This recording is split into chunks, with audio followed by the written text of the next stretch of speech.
இன்னையோட எல்லா பரீட்சையும் முடிஞ்சதுடி. ஒரு வாரத்துக்கு காலாண்டு லீவு தான். இனிமேல் இந்த பள்ளிக்கூட பக்கம் போக தேவையில்லை. இந்த ஒரு வாரத்துக்கு நல்லா சாப்பிட்டு சாப்பிட்டு தூங்கி ரெஸ்ட் எடுக்கலாம்டி. நீ வேற ஏன்டி இந்த ஒரு வாரம் முடிச்சோன்னே பரீட்சை பேப்பர்லாம் தருவாங்க. நான் வேற ஒழுங்கா ஒரு பரீட்சை கூட எழுதலடி. எனக்கு அதை நினைச்சாலே இந்த லீவ் எப்படி போகணும்னு தெரிலடி. இந்த அடி நான் மட்டுமா ஒழுங்கா எழுதியிருக்கிறேன். அதெல்லாம் நினச்சி ஃபீல் பண்ணாத. அந்த ஒரு வாரத்தை என்ஜாய் பண்ணு சரியா? சரிடி, ஏதோ நீயும் ஆறுதலாக சொல்கிற. இந்த ஒரு வாரம் நல்லா விளையாடலாண்டி. காலையில் வீட்டில் சாப்பிட்டு ஒரேடியாக வேப்பமரத்துக்கடி வந்துடுடி. அங்க பாருடி, நம்ம கிளாஸ்ல ஒரு பையன் டாப்பரா இருப்பான்ல, அவன் வரான்டி. ஆமாண்டி, அவன் வரான்டி. அவன் நம்மள்ட்ட பேசலாம் மாட்டான்டி, அவன் பாட்டுக்கு போயிடுவான்டி.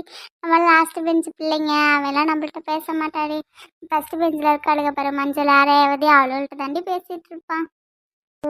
என்ன அந்த பிள்ளைங்க இங்க நிக்குது? இதுங்கெல்லாம் படிக்காத மக்க பிள்ளைங்களாச்சே. இதுங்கள்ட்ட நம்ம என்ன பேசுறது? ஒரு வாரத்துக்கு ஸ்கூல் வேற லீவு, ஹோம்ஒர்க் எழுதணும், ஏதாவது கிளாஸ் போலாம் நல்லா இருக்கும். நம்ம வீட்டுக்கு போய் அம்மாட்ட இதை பத்தி ஏதாவது பேசலாம்.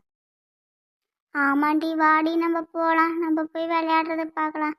வேப்பமரத்து அடிக்க போகலாண்டி. அங்கே பிள்ளைங்க நிறைய பிள்ளைங்க இருக்குதாண்டி.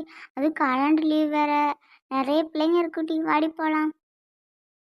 ஆமாண்டி, வாடி போகலாம். இந்தாடி அன்சிகா, என்னாடி இப்போ ஸ்கூல் விட்டு போகிறப்ப நல்லா தானே இருந்தேன். வீட்டுக்கு போயிட்டு வரத்துக்குள்ள இப்படி அழுதுட்டு வந்துட்டு இருக்கிற. அப்படின்னா தாண்டி நடந்தது வீட்டில்.